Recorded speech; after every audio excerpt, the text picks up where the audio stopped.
10.5% இடஒதுக்கீடு வழங்க வேண்டும் என்று சொல்லி நான் தான் முதலாக வழக்கு தொடுத்தேன். 2007 15% வேண்டும் என்று கேட்டு தான் வழக்கு. அன்றைய முதல்வர் கலைஞர் அவர்கள் முதல்வராக இருந்தார்கள். அந்த வழக்கு தள்ளி வந்து இரண்டாவதாக ஜெயலலிதா அவர்கள் முதல்வராக இருந்த பொழுது அரசு ஆணையன் 35 பிறப்பித்து பேக்வேர்டு கமிஷனுக்காக நீங்கள் இவர்களுக்கு இடஒதுக்கீடு தரலாமா என்று கேட்டு அரசாணை பிறப்பித்தே கடிதம் அனுப்பினார்கள். அன்றைய பேக்வேர்டு கமிஷன் சேர்மனாக இருந்த ஜனார்த்தனம் அவர்கள் வன்னியர்களுக்கு உள்ஒதுக்கீடு தரலாம் என்று 2012 ஆணை பிறப்பித்து அனுப்பினார்கள். ஜெயலலிதா அவர்கள் 2010 அனுப்பியது.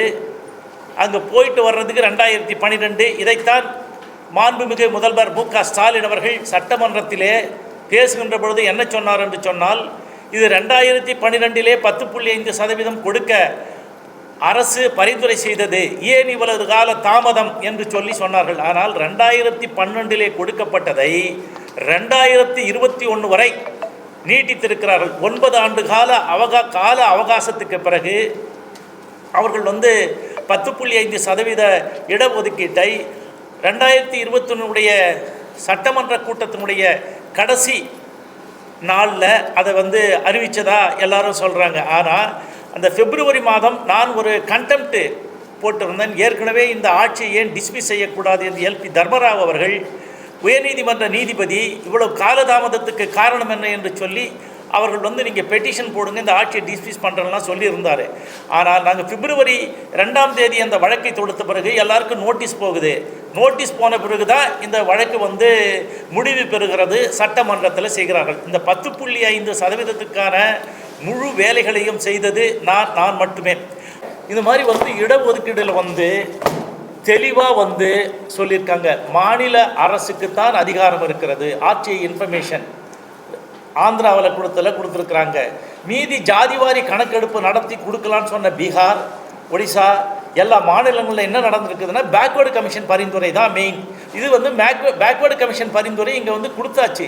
கொடுத்து விட்ட பிறகு இது அரசாணை ஒன்றுமே இல்லைங்க. இப்போ இருக்கிற கூட்டத்தை கூட்டி கூட அங்கே அறிவிச்சிட்டு போயிடலாம். இதில் இடஒதுக்கீடு என்பது இவர்கள் கையில் தான் இருக்கிறது. முதலமைச்சர் ஏன் இதை மறுதளிக்கிறார்? முதலமைச்சர் ஏன் இவ்வளவு நடந்த பிறகு அவருக்கு தகவல் தரவில்லையா? பேக்வேர்டு கமிஷன் தான் மிக தெளிவாக சொல்லிவிட்டது. எல்லா தரவுகளும் பெறப்பட்டு விட்டது. ஐஐடியிலேருந்து பெறப்பட்டு மக்கள் தொகை கணக்கெடுப்பும் இருக்கிறது. அங்கே 5 ஆண்டு கேட்டதுக்கு 10 ஆண்டு கொடுத்துருக்குறாங்க. அதெல்லாம் சில தகவல்லாம் தவறாக ஆட்சியில் எல்லாம் பிரச்சனை நடந்தது. 10.5% எந்தவித காலதாமதமின்றி உடனடியாக தமிழக அரசு வழங்கிட வேண்டும். இதுக்கு எந்த சட்டத்திலையும் தடை இல்லை. உச்ச நீதிமன்றமே அதை சொல்லி இருக்கிறது. ஆக இவ்வளவெல்லாம் செய்துவிட்ட பிறகு இதை ஏன் இவர்கள் தடை காலதாமதப்படுத்துகிறார்கள் என்ற வருத்தம் வன்னிய சமுதாய மக்களிடம் இருக்கிறது. இப்போ உச்ச நீதிமன்றத்தின் 31/3/2022 அன்றைய தீர்ப்பின்படி வன்னியர் 10.5% சட்டம் நிறைவேற்ற ஜாதிவாரி கணக்கெடுப்பு தேவையில்லை, பிற்படுத்தப்பட்டோர் ஆணையத்தின் புதிய தரவுகளே போதுமானது என்று சுப்ரீம் கோர்ட் சொல்லியிருக்கு. ஆனால் தப்பு, அவருக்கு தகவல் சொல்லலை.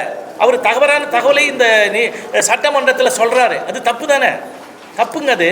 ஏன்னா அவனே சொல்ல சுப்ரீம் கோர்ட்டில் என்ன சொல்கிறாங்க, உங்களுக்கு கொடுங்கன்னு சொல்கிறாரு. யார்? பேக்வேர்டு கமிஷன் எடுக்கிற அந்த ஜாதிவாரி கணக்கெடுப்பு கொடுங்கன்றாரு.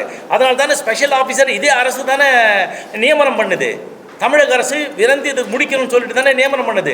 முதல்வர் அவரை நான் சந்திக்கின்ற போது என்ன சொன்னார், 3 மாதத்தில் இதை தீர்வு கண்டுடுறோம். நீங்கள் வீரமணி கிட்ட கூப்பிட்டு சொன்னார். வீரமணி அவர்களே நீங்கள் இது பாருங்கன்னாரு. எல்லாரும் தான் சொன்னார், எல்லாரும் பண்ணாங்க. ஆனால் இந்த வன்னியர்களுக்கு செய்கின்ற பொழுது என்னவோ இந்த சமுதாயத்துக்கு யாராக இருந்தாலும் கசக்கிறது. வன்னியர்கள்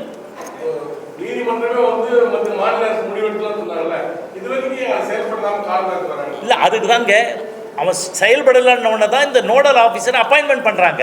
அவங்க ஒரு கணக்கு எடுக்கணும்னு சொல்லிட்டு எவ்வளோ பேர் வன்னியர்கள் படித்திருக்கிறார்கள், எவ்வளோ பேர் வேலை வாய்ப்பில் இருக்கிறார்கள் அப்படின்னு சொல்லிட்டு நோடல் ஆஃபீஸர் தான் கணக்கு பண்ணி எல்லாத்தையும் கொடுத்தாரு. அவங்க இன்னொன்று என்ன சொன்னார், இந்த மக்கள் தொகை பேக்வேர்டு கமிஷன் முடிவு பண்ணிக்கலான்னாரு.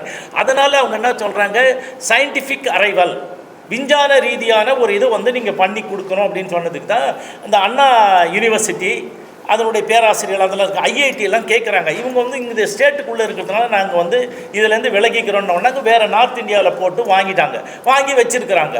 சார் இது எல்லாமே ரெடியாக இருக்குது சார், யாரை சார் ஏமாத்துறாங்க? நாங்கள் எங்களுக்கு வந்து கவன ஈர்ப்பு அறவழி ஆர்ப்பாட்டம் இருக்கும் வெகு விரைவில். அதை நாங்கள் வந்து கண்டிப்பாக செய்வோம். ஏன்னா இது வந்துங்க ஒரு முதல்வருக்கு இது தெரியாதது இல்லை. இது ஏன் இந்த மாதிரி போகுது? ஆரம்ப காலத்துலேருந்து இது வழக்கின் அடிப்படையில் வந்தது என்று இதுவரையிலும் யாருமே சொல்ல மாட்டாங்களே. அவங்களாம் என்னவோ வந்து இவங்க கொடுக்க சொன்னாங்க, அவங்க வானான்னு சொன்னாங்க, அப்படி தான் சொல்கிறாங்களே தவிர இது நான் போட்ட வழக்கின் அடிப்படையில் தான் இவ்வளவும் வந்தது. இது வந்து இன்றைக்கும் அதுதான் இருக்குது. அதுக்கான ஆதாரங்கள்லாம் இருக்குது. இது ஒரு முதல்வருக்கு நான் கொடுத்துட்டேனே, 22லேயே கொடுத்துட்டேனே, தெளிவாக இருக்குது. அம்பாசங்கர் கமிஷன் என்ன சொல்லியிருக்கு, சட்டநாதன் கமிஷன் என்ன சொல்லியிருக்கு, இதெல்லாம் விடுங்க. இப்போ பேக்வேர்டு கமிஷன் வந்துட்ட பிறகு இதெல்லாம் வேலை கிடையாது, அவங்க தான் முடிவு பண்ணணும். இடஒதுக்கீடு அத்தாரிட்டி அவங்க தானேங்க. துல்லியமாக தினசரி நடப்பு நிகழ்வுகளையும் கல்வி, விளையாட்டு, அரசியல், வாழ்க்கை முறை, மருத்துவம், தொழில்துறை, சினிமா, பொழுதுபோக்கு போன்ற பல்வேறு நிகழ்ச்சிகளையும் உடனுக்குடன் காண கேப்டன் டிவி மற்றும் கேப்டன் நியூஸ் சமூக வலைத்தள பக்கங்களோடு இணைந்திருங்கள். உங்கள் வணிகத்தை கேப்டன் டிவி மற்றும் கேப்டன் நியூஸில் விளம்பரத்தின் மூலம் மேம்படுத்த விருப்பமா? உடனே கீழே கொடுக்கப்படும் எண்ணிற்கு தொடர்பு கொள்ளுங்கள்.